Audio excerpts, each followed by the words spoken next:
குப்பையில் கிடந்த தங்கச்சங்கிலியை எடுத்து அதனை அதன் உரிமையாளரிடம் ஒப்படைத்தவருக்கு குவியும் பாராட்டு சமூக வலைதளங்களில் வீடியோ வைரலாகி வருகிறது. கோவை சித்தாபுத்தூர் பகுதியைச் சேர்ந்தவர் சக்திவேல், வயது 47. இவர் Sri Srinivasa waste management service என்ற நிறுவனத்தில் ஒப்பந்த தூய்மை பணியாளராக கோவையில் பணியாற்றுகிறார்.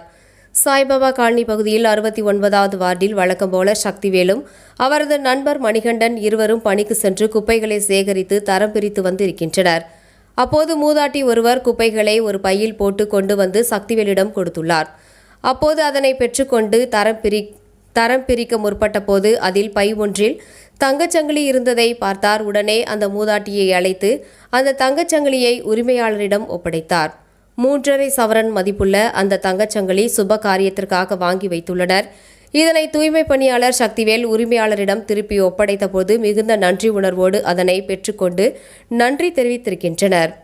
இதுகுறித்து தகவல் அறிந்த சக்திவேல் பணியாற்றி வரும் ஸ்ரீனிவாசா பெஸ்ட் மேனேஜ்மெண்ட் சர்வீஸ் நிறுவனத்தின் உயர் அதிகாரி வெங்கடேஷ் ஒப்பந்த பணியாளர் சக்திவேல் அவர்களை அழைத்து சால்வை அணிவித்து மரியாதை செய்ததோடு ரொக்க பரிசு வழங்கி பாராட்டு கௌரவித்தார்.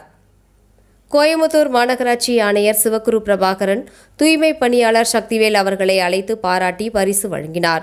தான் செய்யும் வேலைக்கு நிறுவனம் ஊதியம் தருவதாகவும் அடுத்தவர்கள் புடவைகளுக்கு நாம் ஆசைப்படுதல் கூடாது என்றும் சக்திவேல் தெரிவித்தார். பணியாற்றி வரும் நிறுவனத்தில் இருந்து கார்ப்பரேஷன் அதிகாரிகள் தரப்பிலும் தன்னை அழைத்து நேர்மைக்கு பாராட்டு தெரிவித்து தனக்கு மன நிறைவை தருவதாகவும் தெரிவித்தார். சார் வணக்கம். என் பேர் சக்திவேலுங்க சார். சீனிவாசா வேஸ்ட் மேனேஜ்மெண்ட்டில் வேலை செய்கிறேங்க சார். காலையில் வார்டு 69 வேலை செஞ்சுருக்கேன் சார். காலையில் வார்டு எப்போதும் குப்பையை வாங்கி தரம் பிரித்து வாங்கும்போது ஒரு வீட்டில் ஒரு அம்மா குப்பையை கொடுக்கும்போது அந்த குப்பையை தரம் ஆர்கானிக்கு பேப்பர் வச்சுட்டு பிரித்து கொடுக்கும்போது அதில் ஒரு தங்கம் ஒன்று கிடச்சிது. அந்த அம்மாக்கிட்ட கையோடு கூப்பிட்டு அந்த அம்மா கூப்பிட்டு அம்மா அம்மா உங்கள் பொருள்னு சொல்லி இருந்தது. அந்த அம்மாட்ட கூப்பிட்டு அந்த அம்மா கையில் கூப்பிட்டு அந்த பொருளை கையில் கொடுத்துட்டேங்க. கொடுத்ததுக்கு அந்த அம்மா ரொம்ப நன்றின்னு சொன்னாங்க. அப்புறம் பரவாயில்லைங்கன்னு சொல்லி எங்கள் ஆஃபீஸரை கூப்பிட்டு நல்லா வேலை செய்கிறீங்க, பரவாயில்ல இப்படியே நல்லா வேலை செய்யுங்கன்னு சொல்லி எனக்கு வேறு பொருளெல்லாம் கொடுத்தாங்க. சாரும் கூப்பிட்டு எல்லாமே பண்ணாருங்க. இப்போ நீங்கள் எந்த பகுதியில் வேலை செஞ்சுட்டு இருக்கும்போது யார் கொண்டு வந்து கொடுத்தாங்க, எப்படி நடந்துச்சு சார்? அழகேசன் ரோட்டில் நான் வேலை செஞ்சுருக்கேன் சார். அழகேசன் ரோட்டில் வேலை செஞ்சுட்டு இருக்கும்போது ஒரு அம்மா கொண்டு வந்து குப்பையை எப்போ மாதிரி குப்பையை கொடுத்தாங்க. நான் அந்த குப்பையை தரம் பிரித்து வாங்கும்போது அந்த கவருக்குள்ளே அந்த தங்க பொருள் கிடச்சிது. அந்த அம்மாவை கூப்பிட்டு அம்மா அந்த அம்மா உங்கள் பொருள் இருந்துக்குது உங்கள் ஆமாம் தம்பி ரொம்ப நன்றிங்க தம்பி, கல்யாண ஃபங்க்ஷன் கொடுத்தது அதனால் ரொம்ப நன்றி தம்பின்னு சொல்லி வாங்கிட்டு போயிட்டேன். ரொம்ப தேங்க்ஸ் சொல்லிட்டு போனாங்க. நீங்கள் அந்த பொருள் தங்கம்னு தெரிஞ்சது எப்படி தெரிஞ்சு? வெளில பார்த்தீங்களா இல்லை எதனா கவர் போடுறதா? இல்லைங்க, அது பார்க்கும்போது அந்த கவரில் அப்படியே இருந்துச்சுங்க. பார்த்தா அந்த கவரில் அப்படியே தெரியுதுங்க. அந்த அம்மா கூப்பிட்டு சொல்லும்போது அந்த அம்மா ஓடி வந்து அம்மா என்னோட பொருள் தான் தம்பி, ரொம்ப நன்றி தம்பின்னு வாங்கிட்டு போயிட்டாங்க சார். இப்போ அது எவ்வளோ ஒர்த் இருக்குது, எவ்வளோ அது தெரியலிங்க சார். அது தெரியலிங்க சார். இப்போ நீங்கள் தங்கத்தை பார்த்துட்டீங்க, அது ஒரு பெரிய தொகையாக இருந்திருக்கலாம். செயின்னா ஒரு 4 பவுன் பக்கமாக இருந்திருக்கும், ஒரு 4-5 லட்சம் வந்திருக்கும்.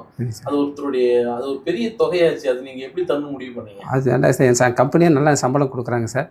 அதனால் நான் மற்றவங்க பொருளுக்கு ஆசைப்பட மாட்டேன் சார். இது நீங்கள் இப்படி பொருள் கொடுத்தோன்னே உங்களை கமிஷனர் சார்லாம் கூப்பிட்டு பாராட்டணும்? ஆமாம் சார், அவங்க சார் எல்லாம் கூப்பிட்டு சால்வெல்லாம் போட்டாலும் பாராட்டினேன் சார். கமிஷனர் சார் கூப்பிட்டு பாராட்டு பண்ணுறாங்க, எங்கள் எஸ்எஸ்ஓ கூப்பிட்டு பாராட்டு பண்ணாருங்க.